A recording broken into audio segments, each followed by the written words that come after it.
ओम शांती. आपल्या सर्वांचं या योगिक शेतीच्या कार्यक्रमामध्ये स्वागत आहे. आपला देश कृषीप्रधान देश आहे. या देशातील जवळपास 80% लोकसंख्या ही शेतीवर आपली उपजीविका करत असते. प्राचीन आपली शेती जी होती ती सेंद्रिय शेती, जैविक शेती, ज्याला ऑर्गॅनिक फार्मिंग आज आपण म्हणतो, याच पद्धतीची होती. परंतु आज या शेतीमध्ये आपण वेगवेगळे रासायनिक खतं, रासायनिक कीटकनाशकं, रासायनिक तणनाशकं यांचा वापर करत असल्यामुळे शेतीची गुणवत्ता अतिशय खालावलेली आहे. जे महत्त्वाचे अन्नद्रव्य वनस्पतीला आवश्यक असतात त्यांचं प्रमाण जमिनीमध्ये मोठ्या प्रमाणात वाढलेलं आहे. NPK हे जे घटक सुप्त अवस्थेमध्ये आपल्या जमिनीमध्ये असल्यामुळे त्याचा तोटाच आपल्या शेतीला होतो आहे, पिकांना होतो आहे आणि पर्यायाने आपल्याला सर्व शेतकरी आणि शेतमजुरांना होतो आहे. म्हणून या प्रजापिता ब्रह्माकुमारी ईश्वरी विश्वविद्यालयामार्फत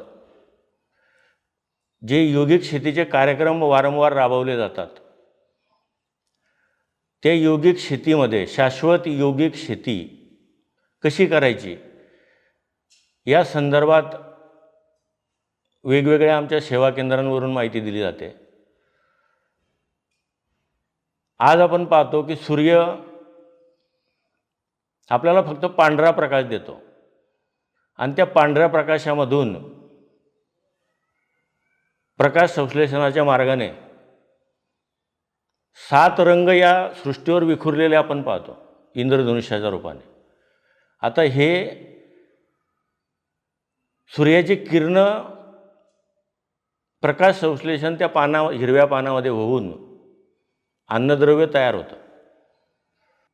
जसं प्रिझम सूर्यप्रकाशाच्या किरणांचं अपस्करण करतो त्याच पद्धतीने हे निसर्गसुद्धा, सृष्टीसुद्धा या सूर्यकिरणांपासून आपल्याला वेगवेगळ्या सप्तरंगी अन्नधान्याची, फळं फुलांची, भाजीपाल्याची उधळण आपल्यावर करत असते आपल्या उपजीविकेसाठी. या शाश्वत योगिक शेती या कार्यक्रमामध्ये प्रत्येक शेतकऱ्याने आपल्या शेतीमध्ये जेही आपण अन्नधान्य, फळे, भाजीपाला जेही आपण पेरतो, ज्याचंही उत्पन्न आपण घेतो, त्या प्रत्येक पिकासाठी परमात्म्याने निर्देशित केलेल्या तंत्राप्रमाणे जर आपण ती शेती केली तर त्याचा फायदा किती होतो याचे अनेक रोल मॉडेल आपल्याला माउंट आबूपासून तर खेड्यापर्यंत पाहायला मिळतील. अनेक आमचे शेतकरी बांधव या योगिक शेतीच्या पद्धतीने आपली शेती करतायत. याच्यात शाश्वत योगिक हा शब्द जो आहे, भारतात आपण जमिनीला आई म्हणतो, काळी आई.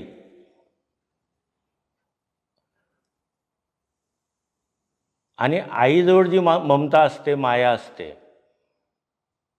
ती कुणाजवळही नसते. ही काळी आई आपल्या उदरनिर्वाहासाठी जे वेगवेगळं अन्नधान्य निर्माण करते, एका बीपासून शेकडो हजारो बिया आपल्याला देते. ते देत असताना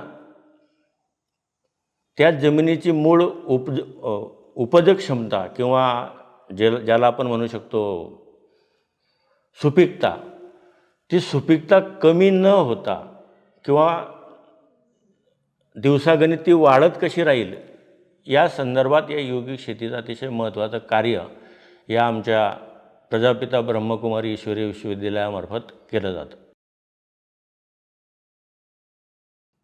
याच्यासाठी आपल्या दैनंदिन कामकाजामध्ये शेतातील पिकांना परमात्म्याकडून शक्तीची प्रारणं घेऊन ती प्रारणं पवित्रतेची, शक्तीची, शांतीची प्रारणं घेऊन ती शेतातील वनस्पतीच्या प्रत्येक रोपाला आपल्या समोर इमर्ज करून किंवा ज्या ठिकाणी आपण काम करत असू त्या ठिकाणी शेतीला पूर्ण इमर्ज आपण करू शकतो किंवा शेतात जाऊन प्रत्यक्ष त्या ठिकाणी परमात्म्याकडून शक्तीची, पवित्रतेची, शांतीची किरणं घेऊन, समृद्धीची किरणं घेऊन ती प्रत्येक रोपागणिक आपण देऊ शकतो. आणि ते तंत्र या आमच्या विद्यालयाने विकसित केलेलं आहे. ते पूर्ण मानसिक पातळीवर चालणारं हे कार्य आहे. परमात्मा हा शक्तीचा स्रोत आहे, सत्वगुणांचा स्रोत आहे, सागर आहे. सुख, शांती, आनंद, प्रेम, पवित्रता, ज्ञान आणि शक्ती या सत्वगुणांनी भरपूर परमात्मा आहे आणि परमात्मा आपला पिता आहे. पित्याच्या सर्व प्रॉपर्टीवर त्यांच्या मुलांचा हा अधिकार असतो आणि आपण परमात्म्याची संतान असल्यामुळे या सर्व सत्वगुणांवर आपला अधिकार आहे आणि ते सत्वगुण परिपूर्ण आपण परमात्म्याकडून घेऊन जास्तीत जास्त ती प्रारणं, ते व्हायब्रेशन आपल्या शेतातील पिकांना जर दिली तर त्या पिकांमध्ये सुद्धा ते सत्वगुण पसरतात. याची प्रत्यक्ष उदाहरणं माउंट आबूपासून तर खेड्यापाड्यापर्यंत आज आपण पाहतो आहे. अनेक आमचे ब्रह्मकुमार भाऊ बहिणी ह्या शाश्वत यौगिक शेतीचा कार्यक्रम आपापल्या शेतांमध्ये आपापल्या सेवा केंद्रांमार्फत राबवताना आपल्याला दिसतील. पूर्ण वनस्पती सजीव आहेत. त्या सजीव वनस्पतीला सर्व सृष्टीचा जो कर्ता करविता परमात्मा आहे त्याच्याकडून शक्तीची प्रार्थना घेऊन ती देणं हेच या शाश्वत यौगिक शेतीचं महत्त्वाचं अंग आहे. आतापर्यंत सेंद्रिय शेती, जैविक शेती, ऑर्गॅनिक फार्मिंग हे शब्द आपण वापरतो, परंतु त्याच्याही पुढे जाऊन परमात्म्याने एक पाऊल आपल्याला शाश्वत यौगिक शेतीची कल्पना दिलेली आहे. म्हणजे मनाने आपण त्या पिकांशी समरस होणं हे या ठिकाणी खूप महत्त्वाचं आहे. शेतात गेल्यानंतर पिकं आपल्याशी बोलतात असं अनेक शेतकरी आपल्या अनुभवातून सांगतात. त्या पिकांना पाणी कमी आहे, त्या पिकांना खाद्य कमी आहे, त्या पिकांना ते तणं जास्त त्या ठिकाणी झालेली आहेत. हे सर्व आपल्याला ती पिकं बोलतात आपल्याशी. असे अनुभव आपल्या शेतकऱ्यांचे आहेत. तुम्ही शेतकरी असाल, मी आहे.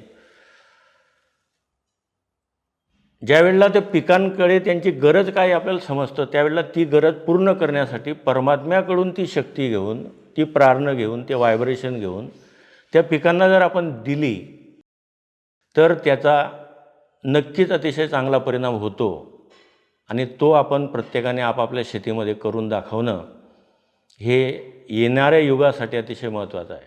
कारण आज सुप्तावस्थेमध्ये असलेली ही मॅक्रो आणि मॅक्रोन्यूट्रियन विशेषतः आपल्या जमिनीला खडकाळ स्वरूप देण्याचं काम करत आहेत. डॉर्मन पोटॅश 300-400% जर तुमच्या जमिनीत आज असेल तर ती जमीन खडकासारखी झालेली आहे. त्या जमिनीला भुसभुशीत, मऊ आणि सुपीक करण्यासाठी कमीत कमी रासायनिक खतांचा वापर, कमीत कमी रासायनिक कीटकनाशकांचा वापर, कमीत कमी रासायनिक तणनाशकांचा वापर आपण करू शकतो. त्यासाठी बायो फर्टिलायझर्स आहेत, जैविक कीटकनाशकं आहेत, जैविक खतं आहेत आणि जैविक तणनाशकं आहेत. त्यांचाही वापर आपण या ठिकाणी करू शकतो, जेणेकरून आपल्या या काळ्या आईला या रासायनिक खतांपासून अजून जास्त प्रादुर्भाव होणार नाही आणि ती आपली काळी आई शाश्वत पद्धतीने आपल्या जीवनात सुख समृद्धी आणण्यासाठी समर्थ होईल, यासाठी ही शाश्वत योगिक शेती ही अतिशय महत्त्वाची आहे असं मला वाटतं. ओम शांती.